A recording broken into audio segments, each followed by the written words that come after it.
Gak usah mikirin dulu nabung, gak usah mikirin dulu investasi, asalkan kamu masih punya penghasilan tetap, fokus untuk dalam tanda kutip bunuhin utangmu satu-satu. Ketika orang udah mulai siap jalan-jalan keluar, mungkin mereka nggak mau jauh-jauh dulu untuk saat ini. Pertama having a value, terus kedua itu being transparent, itu membantu banget sih.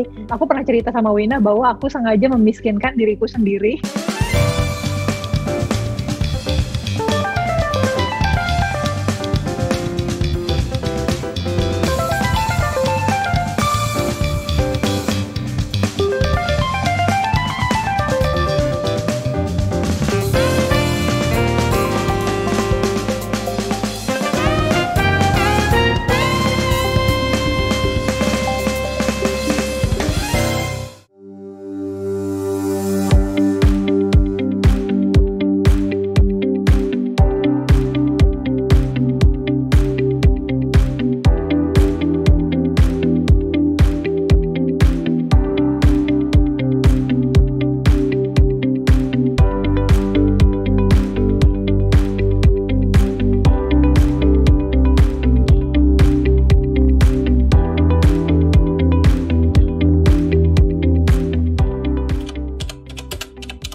Tujuan lo apa? Berani-berani gue nanya gitu sama Mbak Ade loh. Tujuan lo apa, Mbak? Jadi prinsipnya kalau di QM Financial itu bukan soal investasi apa yang paling bagus, tapi kita tuh destinasi yang mau kita tuju tuh apa. Jadi kalau aku mau terbang ke Papua dan aku tahu aku harus naik satu pesawat khusus, maka aku harus naik pesawat itu. Aku nggak tanya mana pesawat yang paling bagus kan. Sama dong. Jadi pada saat kita mau berinvestasi, jangan fokus ke kendaraannya atau pesawatnya, tapi mari fokus ke tujuannya. Kalau aku mau pergi ke Papua sama ke Medan atau ke Banyuwangi, pesawat itu akan beda. Pesawat yang ke Papua misalnya memang pesawat yang charteran khusus dari perusahaan yang ngundang kami, dan itu pesawat yang udah 30 tahun umurnya gitu loh. Nggak fancy-fancy banget, tapi dia aman, safe. Sementara pesawat ke Banyuwangi mungkin pesawat yang brand new, baru, Bombardier yang langsing gitu, masih wangi pesawatnya, tapi dia cuma sampai Banyuwangi, dia nggak akan membawa kita lebih dari situ. Jadi nggak bisa menentukan mana pesawat yang bagus, tapi lebih kepada mana pesawat yang membawa aku ke kota yang aku inginkan. Maka investasi pun demikian. Jadi fokusnya menurutku perlu kita revisi sedikit pertanyaannya, apa tujuan finansial yang harus jadi prioritas saat pandemi? Dan sekali lagi, dengan berat hati, aku harus bilang dana darurat harus jadi prioritas di dalam periode pandemi. Tidak berarti kita nggak fokus ke dana pensiun atau pendidikan anak, itu juga tentu penting. Tapi kan tiap orang akan punya beda-beda ya, kayak suamiku gaji tetap, aku ada gaji tetap dari QM. Kalau aku tahu QM punya uang untuk hidup berapa bulan, maka aku tahu aku dan tim akan gajian berapa bulan. Jadi kalaupun aku cuma punya dana darurat 3 bulan, kantor punya dana darurat 3 bulan, berarti sebenarnya dana daruratku itu 6 bulan loh, karena ini perusahaanku sendiri. Orang lain belum tentu sama. Jadi tolong dicek nih Bu Ade, dana darurat ibu sendiri seperti apa, kerja di perusahaan seperti apa, akan beda jawabannya. Misalnya kayak Jenny dengan dia content creator kerja mandiri, dana daruratnya nggak bisa cuma 6 bulan, bahaya sekali. Makanya dia punya untuk 2 tahun. Selain itu baru kita ngecek tujuan finansial lain yang dekat dan harus diprioritaskan apa. Misalnya aku ada anak-anak yang udah gede-gede, yang sekarang udah kuliah sama yang udah SMA, itu dana untuk mereka S1 udah harus kita pos-posin, bayar di bulan apa, udah bukan investasi tuh, udah benar-benar kayak bikin timeline, harus jatuh tempo bulan apa untuk dicairkan dan dibayarkan ke universitasnya. Untuk adiknya yang masih SD, kami masih investasi jangka panjang. Jadi kalau ditanya investasinya apa aja, aku masih ada produk tabungan deposito pasar uang, tapi juga masih ada produk berbasis saham, mau dia lagi minus kek, mau dia lagi positif, kemarin sempat ijo-ijo kek, belinya tuh rutin aja, bahkan kalau ada lebih-lebihan kita suka serok-serok bawah kalau di saham sekali-sekali. Jadi nggak ada jawaban untuk produk yang paling aman saat pandemi, karena terus terang aja, selama pandemi semua berbahaya. Jadi silakan direvisi lagi prioritas tujuan finansialnya. Tujuan itu yang akan menentukan investasinya mau kemana.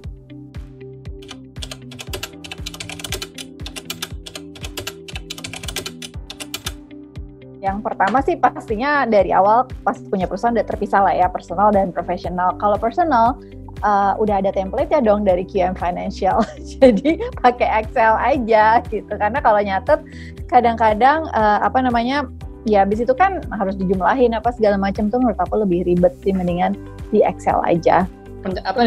keuangan ya, pencatatan keuangan dan apa sih alokasi ya. Kalau sebenarnya aku pakai aplikasi pencatatan keuangan untuk sekarang. Jadi kayak aku udah subscribe udah 3-4 tahun belakangan gitu kan, subscribe di sebuah aplikasi di HP, dan ya udah aku biasanya nyatetin ke situ dan menemukan bahwa sebenarnya biaya aku untuk traveling ini sangat besar banget gitu kan. Dan ya sudah, ketika sekarang pandemi mungkin biaya itu akan dialokasikan ke pos-pos yang lain, kurang lebihnya kayak gitu sih kalau untuk pencatatan pribadi. Tapi aku penasaran Mas, kalau biaya traveling itu sebenarnya dari perusahaan atau dari sendiri? Banyakan dari sendiri. Perusahaan aku traveling tuh ketika bawa tamu aja sebenarnya. Oke. Nah, kan. Oke. Sering banget aku ya mungkin kalau sebelum pandemi aku bisa 3-4 kali bawa tamu keluar lah kayak gitu. Aku mencatat secara manual karena aku senang menyusahkan diri sendiri. Kita sama, jadi gini, aku juga sukanya manual. Gimana? Aku sebenarnya bukan soal suka, tapi gini, ada beberapa hal yang aku lakukan untuk memastikan bahwa aku tetap punya bahasa ini gimana ya?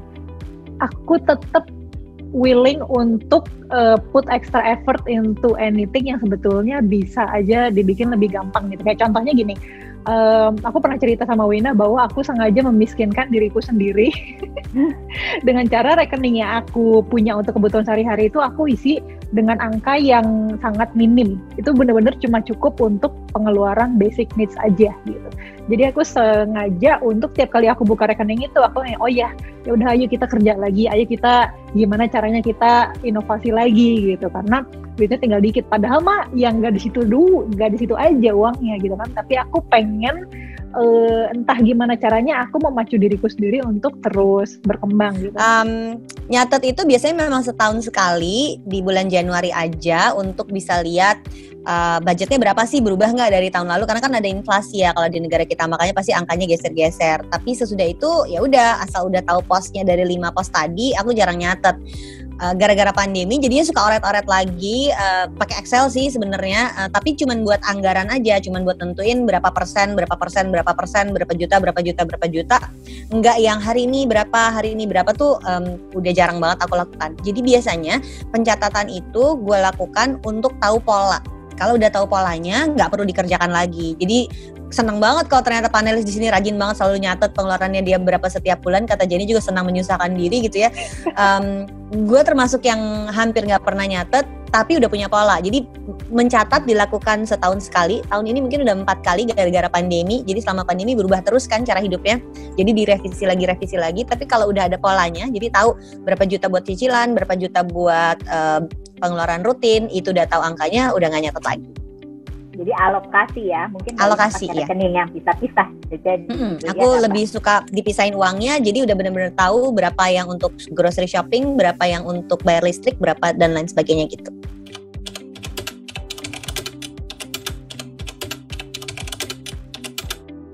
Prioritasnya tuh tadi adalah sehat finansial. Kata kunci kita hari ini adalah sehat finansial gitu. Selain adaptasi supaya bisa sehat finansial. Sehat finansial ini berarti kan syaratnya tadi harus tahu dulu si pola pengeluarannya kayak apa, dan kunci sehat keuangan itu dilihat di rasio. Rasio keuangan itu adalah cicilan utang jangan lebih 30%, menabung minimum 10%. Jadi kalau Era udah merasa ada yang nggak sehat di keuangan, nomor 1 sih harus punya penghasilan dulu. Jadi fokusnya satu-satu ya. Sebelum kita ngomongin ngatur keuangan harus punya penghasilan dulu. Jadi pada saat sebelum pandemi punya penghasilan, saat sudah pandemi penghasilannya apa kabar nih? Makanya tadi aku bikinnya cuma 3 itu aja kan. Periksa penghasilan, protect your source of income, periksa budget pengeluaran, satu lagi dana darurat. Jadi yang harus dilakukan sebetulnya tidak lompat ke investasi, tapi periksa 3 ini dulu nih selama pandemi. Yang menurut gue itulah kenapa mesti cek kalau memang ternyata cicilannya gede nih, sulit banget satu-satu. Kalau punya masalah besar selalu aku pecah-pecah satu-satu supaya take one bite at a time. Jadi jangan kue besar kita telan nanti keselak gitu ya. Potong kecil-kecil supaya bisa dicerna dengan baik. Kalau masalahnya adalah utang, bisa melakukan stop dulu, minjem lagi. Jadi orang banyak kalau masalahnya utang tuh dia minjem lagi untuk nutupin utang. Ini tuh nggak akan menjadi solusi karena dia akan terus gali lubang tutup lubang. Kalau punya utang, bikin prioritas utang mana yang mau dibayarin duluan. Ada orang yang fokusnya ke utang yang saldonya paling kecil-kecil dulu supaya cepet hilang satu. Jadi misalnya ada 5 utang, yang paling kecil dihilangin dulu deh, bayar dulu cuma 2 juta hilang. Jadi sisa 4 gitu. Tapi sebetulnya secara teknis matematika yang harus kita bunuh duluan itu adalah utang yang bunganya paling besar. Jadi utang kayak utang kartu kredit, utang pinjaman online itu yang dijadikan prioritas untuk dilunasi. Utang yang bunganya paling rendah atau tanpa bunga, sayangnya adalah yang prioritasnya paling rendah. Tapi jadinya kan kita bisa kulonun gitu ya, misalnya utangnya sama orang tua, bisa bilang dulu kondisinya lagi berat banget, jadi untuk utang ke orang tua cicilannya ditunda dulu atau bagaimana, atau ke kantor bikin permohonan penangguhan karena harus beresin dulu yang bunganya gede supaya beban cash flow-nya itu lebih ringan. Solusi dari utang itu sebetulnya sangat magis, yaitu bayar. Nah, karena aku nggak gitu tahu apa masalah sebenarnya di kehidupannya Era, tapi kalau memang udah merasa keuangannya nggak sehat, indikatornya kan biasanya 2 ya, cicilan utang sama nabung. Gak usah mikirin dulu nabung, gak usah mikirin dulu investasi, asalkan kamu masih punya penghasilan tetap, fokus untuk dalam tanda kutip bunuhin utangmu satu-satu. Jadi bebannya tuh ringan gitu. Karena utang tuh kalau dia udah lebih dari 30% dari penghasilan, itu tuh akan memberatkan sekali kehidupan kita. Gak ngomongin keuangan ya, kehidupan kita gitu. Karena gak bisa fokus, gak bisa mikir yang lain, gak bisa mengatur hidup yang lebih kreatif, ribet ada utang itu. Bunuhin satu-satu, ya terutama yang paling mahal, yang bunganya paling tinggi. Habis itu kamu akan lihat kalau cash flow kamu tuh agak lega habis itu.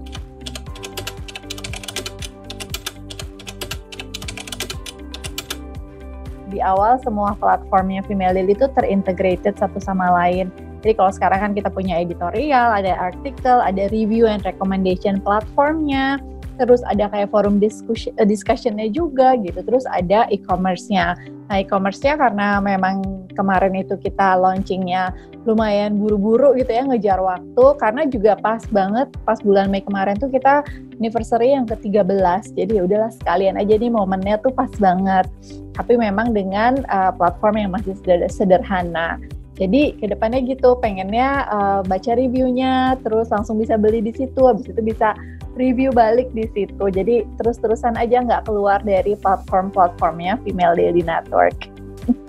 Itu lagi dibikin sih sekarang development-nya, semoga awal tahun depan bisa launching. Sekarang kalau di halaman e-commerce-nya itu udah ada fitur chat-nya juga sih, dan fitur chat di situ ada customer service-nya itu ada juga beauty editor-nya Female Daily. Jadi bisa tanya-tanya juga di situ.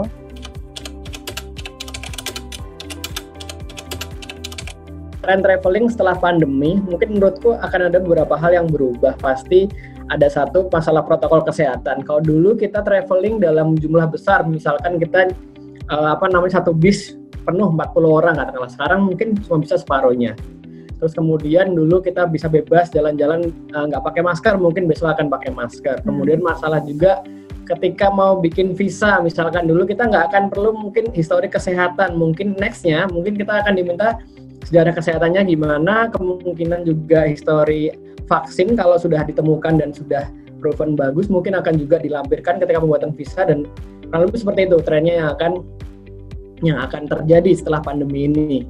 Itu sih kalau untuk masalah tren. Dan mungkin kalau sekarang aku bisa lihat trennya adalah kita ke tempat-tempat yang dekat dulu, baru mungkin yang lebih jauh kemudian kayak gitu. Jadi ya kalau dilihat ya di Instagram atau dimanapun, mungkin banyak orang yang sekarang suka eksplor dengan daerah-daerahnya masing-masing. Orang sepedaan belusukan gitu kan, orang lari-lari kemana-mana gitu kan, orang ya kayak aku yang bikin aku trekking sampai ke Sentul gitu kan, tapi itu dalam daerah yang masih dekat dengan rumah, nggak jauh-jauh. Itu tren sekarang, tapi setelah pandemi mungkin orang akan lebih jauh lagi jalan-jalannya.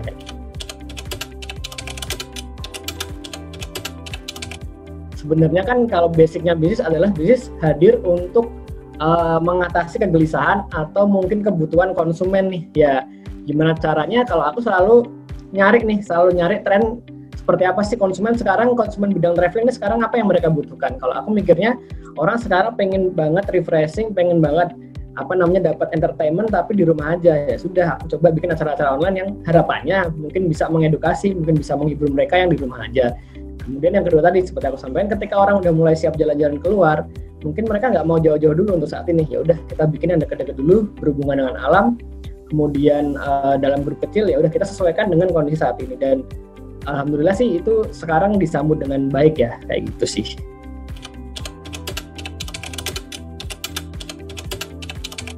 Aku nggak punya cicilan, jadi dana itu larinya ke investasi karena memang aku sedang mengumpulkan dana pensiun dan mulainya jujur aja lumayan terlambat. Aku sekarang 36 tahun baru mulai ngumpulin dana pensiun gitu, jadi aku alihkan ke sana. Prioritas ke cicilan atau investasi itu balik ke masing-masing orang ya, jadi nggak bisa bilang ke investasi aja atau ke cicilan aja karena beda-beda. Cicilannya cicilan apa nih? Kalau cicilannya adalah cicilan kayak tadi kartu kredit atau pinjaman online, udah no question, bahkan nggak usah investasi, beresin itu aja dulu gitu. Tapi kalau ini adalah cicilannya cicilan KPR misalnya, dan cicilan KPR itu udah kehitung masih di range di bawah 30%, nggak akan ada perubahan signifikan kalau ditambahin gitu cicilannya ya, berarti kan nggak perlu juga gitu untuk segera ditambahin posnya karena memang dia sesuatu yang rutin terjadi.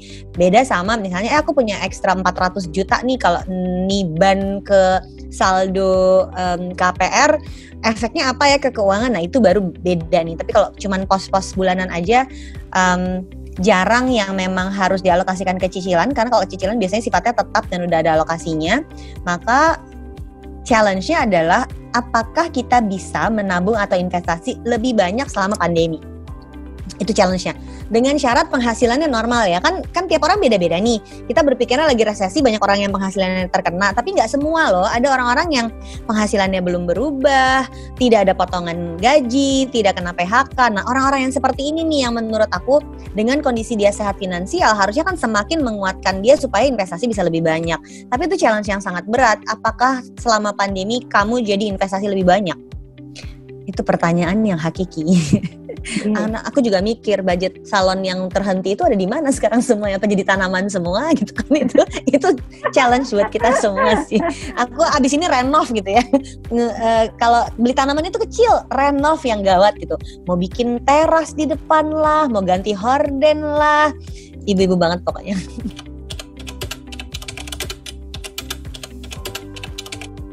Yang enggak pasti tuh yang mana, karena biasanya memang angkanya tuh nggak exact pasti, tapi harusnya kita punya range-nya. Kayak listrik belum tentu 1 juta, tapi kadang-kadang 1 juta, 1,2, aku ambil maksimalnya deh 1,5 gitu. Nanti 1,5 ini yang aku kemudian jadikan alokasi sebagai budget untuk tiap bulan dibayarkan, misalnya kayak gitu. Atau uang untuk beli air sama gas gitu, seminggu sekali itu aku mengalokasikan 1 juta. Tapi aku kasih uang itu ke si Mbak, dan Mbak yang ngatur mau belinya kapan, berapa lama, pokoknya setiap minggu aku kasih dia 1 juta misalnya kayak gitu. Ini contoh aja. Jadi angkanya menurutku justru nggak usah terlalu pusing, asalkan kita sudah punya alokasinya masing-masing. Yang nggak pasti tuh yang mana gitu. Biasanya di shopping kan yang nggak pasti ya. Jadi kalau gue bikin shopping account yang memang gue nimbun duit ke situ, sehingga ketika pengen belanja gue punya duitnya apa enggak gitu aja, udah sederhana. Itu menyebabkan less hassle, karena kerjaan gue banyak, gue nggak mau hanya dengan urusan berapa duit yang harus gue spend itu jadi lebih ribet gitu. Kan finance should be practical ya, jadi biar nggak ribet, biar tetap practical. Bahkan untuk shopping pun gue nyediain satu rekening yang gue udah nggak usah mikir, Win mahal amat beli segitu, ada duitnya kok, nggak masalah dong gitu. Nah ini tuh udah benar-benar terpisah dari yang buat investasi, dari yang dana darurat, dari yang pendidikan anak-anak. Si rekening shopping itu ketika menariknya adalah baru kejadian bulan kemarin, rekening shopping ini misalnya mau dipakai untuk beli TV. Ada satu home improvement di rumah yang belum kami lakukan. Suami gue pengen beli TV, terus kita maju mundur udah 7 bulan beli TV doang aja maju mundur gitu ya, Ligwina Hananto gitu. Akhirnya bulan lalu ada keluarga yang kena musibah masuk rumah sakit, dan alhamdulillahnya tuh sama-sama noleh-nolehan gitu waktu dapat beritanya, langsung lihat-lihatan, udah ya nggak usah beli TV dulu, kita bantu dia aja yuk gitu. Dan angkanya tuh agak gede gitu, padahal kita udah nabung, udah siap nih mau beli TV dan rela ikhlas, nggak apa-apa kita bantuin dia deh karena ini kasihan banget nih, saudara deket nih, sepupu aku, langsung transfer aja, udah nggak pakai mikir. Jadi ternyata si rekening shopping ini kok malah menarik waktu mau nolong orang dalam jumlah yang agak besar, tidak mengganggu dana daruratku, tidak mengganggu pendidikan anak-anak, cuman mengganggu nggak beli TV doang gitu. Kan nggak masalah ya gitu. Jadi prinsip nimbun uang tuh menyenangkan. Karena isunya tuh kan kalau nggak ada duitnya aja kan, selama ada duit itu nggak ada masalah kita guys gitu. Jadi jadilah bagian orang-orang yang selalu I have the extra, let me help you gitu.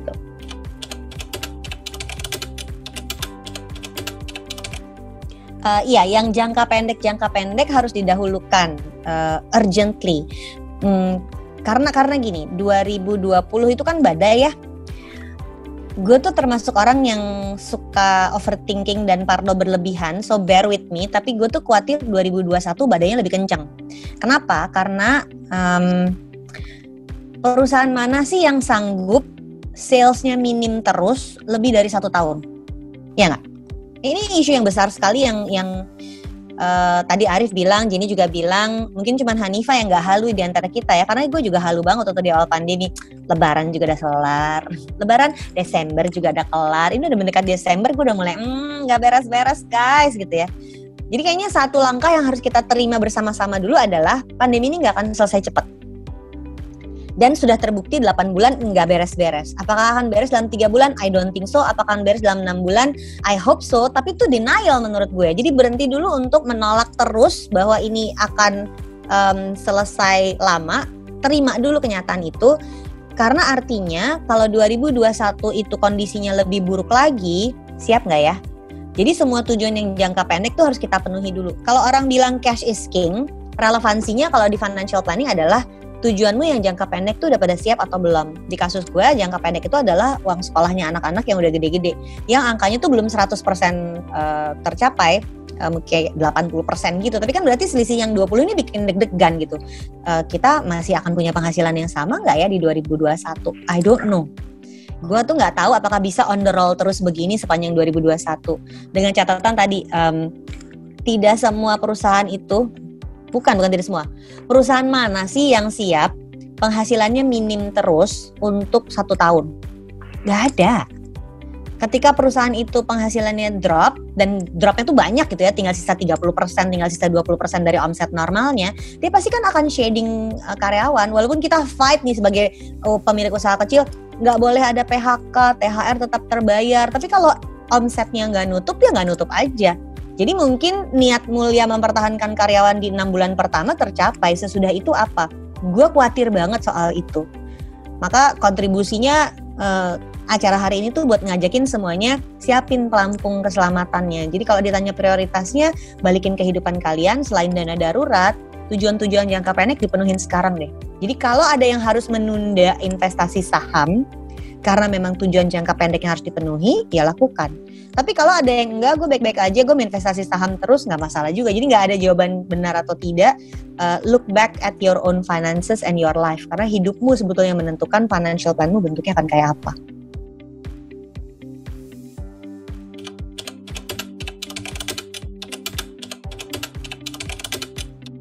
Kalau buat aku sih kayak your business itu kan pasti punya value ya. Value-nya tuh apa gitu. Your business starts with your value. Jadi kayak benar-benar harus tahu sih prioritasnya tuh apa gitu. Kalau kayak di Female Daily, prioritas aku tuh memang ya pasti pertama sales ya. Tapi I don't want it to be at the expense of my team's health gitu.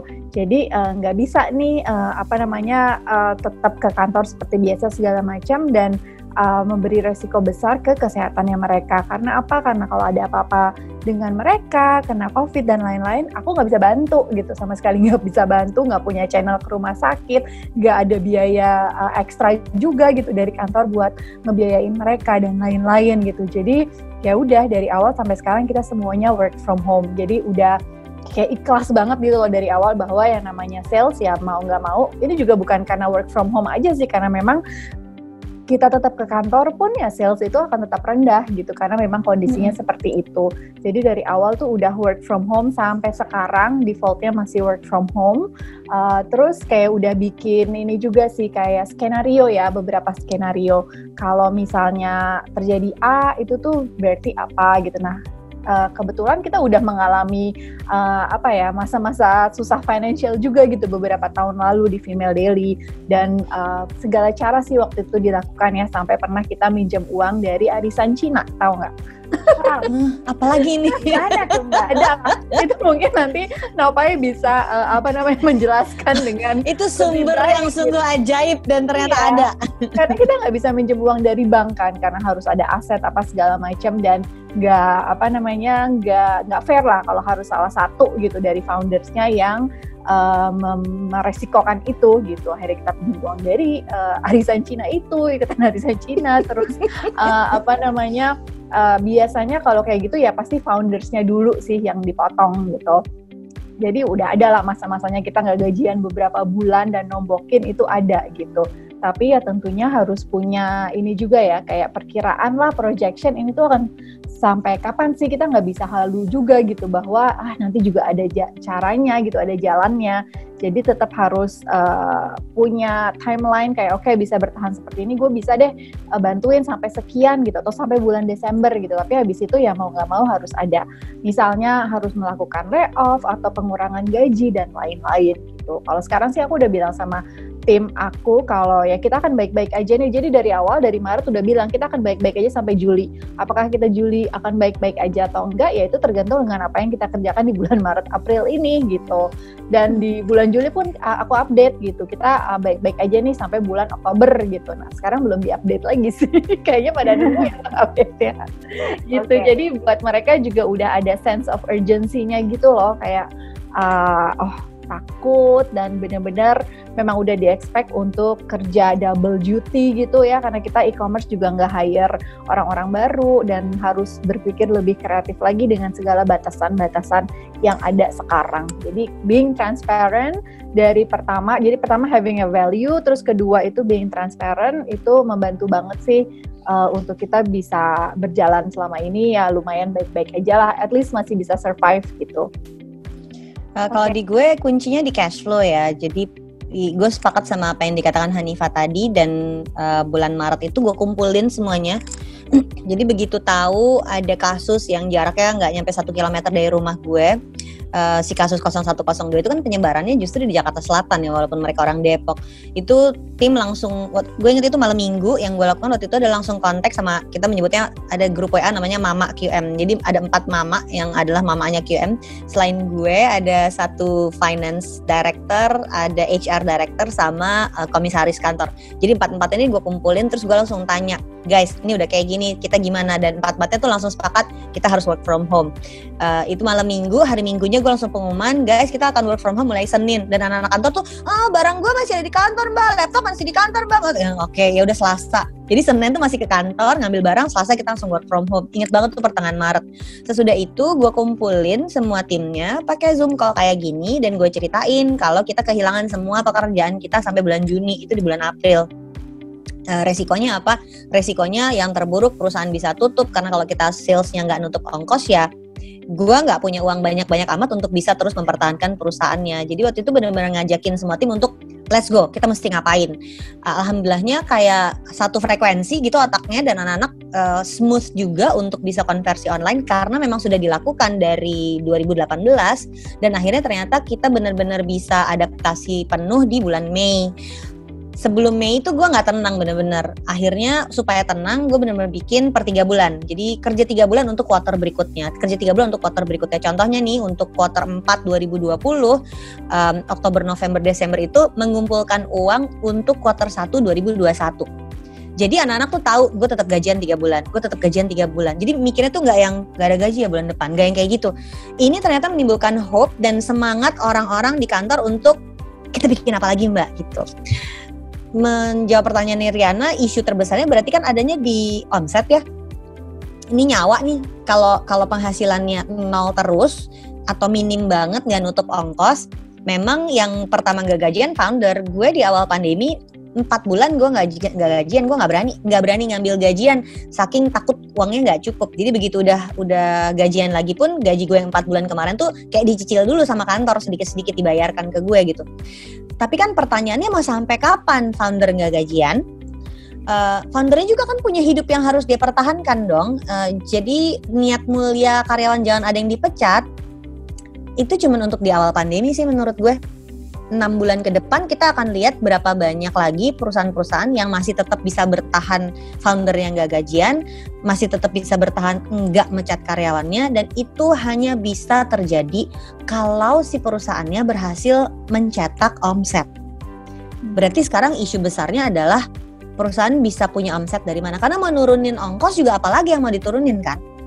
Satu yang menyelamatkan QM Financial juga adalah kami punya sistem remuneration yang sifatnya adalah ada fixed cost, gajian pokok yang memang gak gede-gede amat, tapi ada variable cost. Jadi setiap kali banyak project, anak-anak kantor itu dapat kayak bonus bulanan per project, dan itu nolong ketika banyak project, gajinya jadi gede-gede gitu. Tapi begitu projectnya turun, stop, atau bahkan gak ada project sama sekali, gaji pokok yang paling nggak untuk makan tuh terbayar terus. Ini udah dilakukan dari 2008, dan itu menurut gue salah satu yang membuat kami bisa bertahan sampai 17 tahun dengan cash flow yang sehat terus gitu. Emang gak gampang ya, makanya gue bilang 2021 tuh buat gue lebih menakutkan. Gue kekeh maunya tuh kita tentang dreams and achievement, bukan tentang fear and anxiety. Tapi gue ciut gitu loh ngadepin 2021, jadi gue gak mau ciut sendirian, makanya gue ngajak kalian ngomong hari ini supaya sama-sama wake up guys, kita perlu adaptasi. Dan kalau hope-nya sama-sama tinggi dan oke, kita siap hadapi ini dan adaptasi sama-sama, akan ada jalan keluarnya.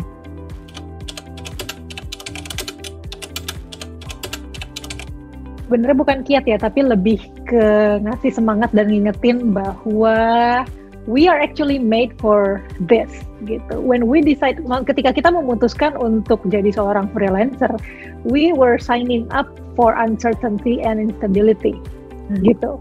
Jadi ini saatnya untuk benar-benar kembali kepada apa yang membuat kita mengambil keputusan ini and stick with it gitu. Ini saat yang paling tepat untuk mengasah kemampuan untuk beradaptasi dan resiliensi kita juga terus ditingkatkan gitu. Karena satu hal yang aku pelajari dari 6-7 bulan pandemi ini mengingatkan aku bahwa hidup itu sangat rapuh. Tapi kan sebenarnya di luar pandemi pun hidup itu selalu berubah gitu kan. Dan kadang-kadang perubahannya itu sangat drastis dan tidak bisa kita kontrol. Jadi itulah kenapa adaptasi dan resiliensi jadi sangat penting untuk diasah di segala medan gitu. Jadi aku cuma pengen ngingetin aja bahwa I know it's hard, it's really hard for me, but we're made for this. And we actually sign up for this.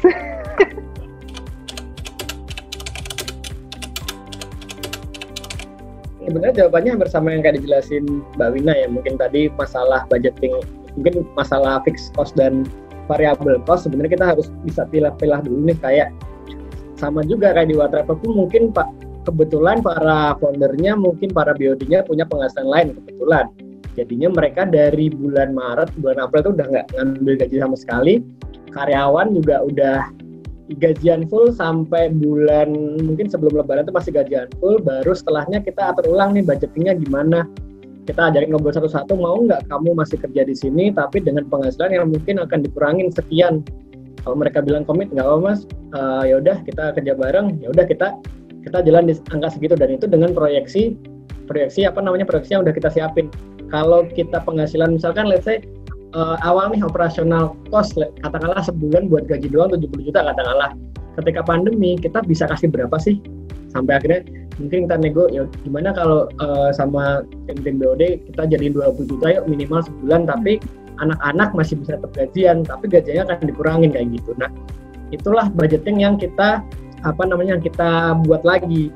Jadi selama pandemi ini memang budgetingnya akan berubah, masalah operasional cost. Yang penting di Watravel sekarang yang penting aku berharap kita nggak kehilangan nama dulu sebenarnya, karena ketika bisnis ini jatuh nih misalkan sekarang, takutnya ketika ini udah mulai bangkit lagi, orang-orang lupa kalau kita nggak manage nih masalah di internal kayak gitu. Itu menarik banget, Rif. Jadi lu memutuskan untuk walaupun nggak ada aktivitas, tetap namanya harus naik ya. Makanya si acara-acara digitalnya ini jalan terus. Goib-goib deh gitu.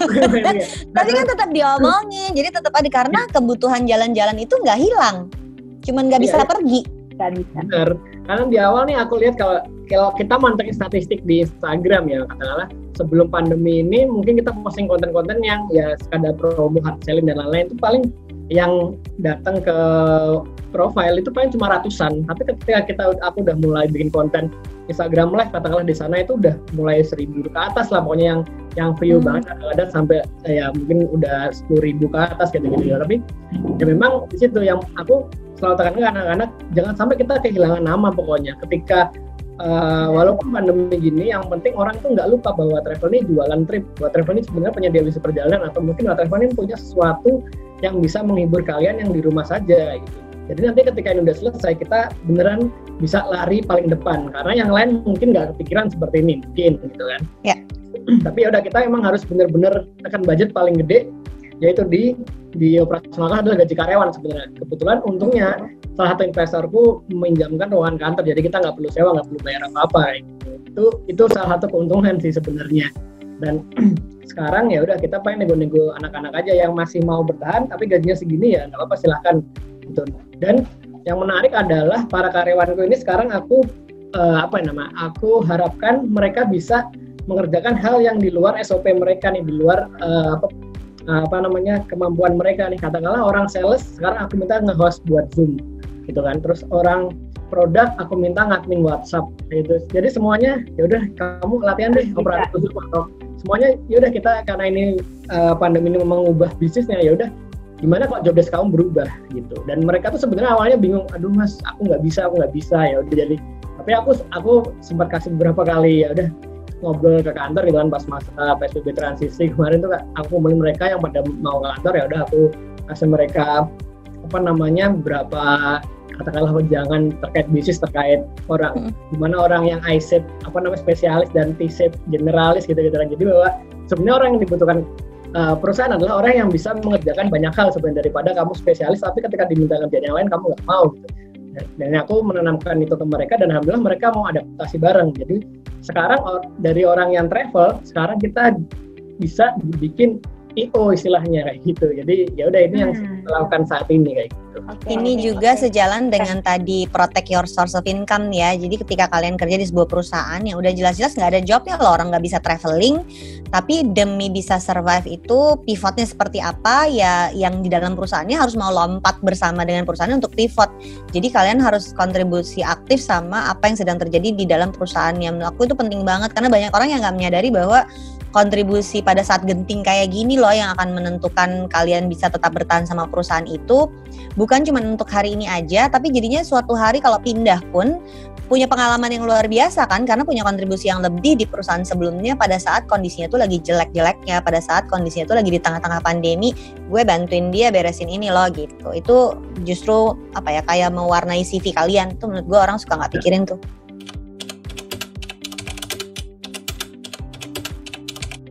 Terus terang aku tuh belum pernah dengar semua yang kamu sebut tadi ya. Jadi tolong nanti admin di screenshot supaya aku ikut baca juga. Ketinggalan zaman ya. Ini tante-tante pelajaran finance-nya masih di level David Bass, Suzy Orman gitu ya. Robert Kiyosaki itu referensi 20 tahun yang lalu. Mau ya itu tadi biar aku cari buku-bukunya mereka. Jadi terus terang gue belum pernah baca yang mereka sebut.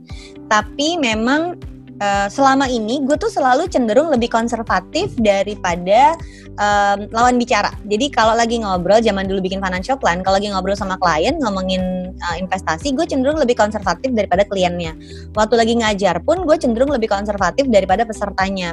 Supaya apa? Supaya orangnya waspada bahwa ada kondisi-kondisi finansial di luar sana yang kita nggak bisa kendalikan. Jadi kalau kita bikin plan yang terlalu agresif, terus nanti kepleset, yang stres lu, bukan gue kan, bukan duit gue gitu.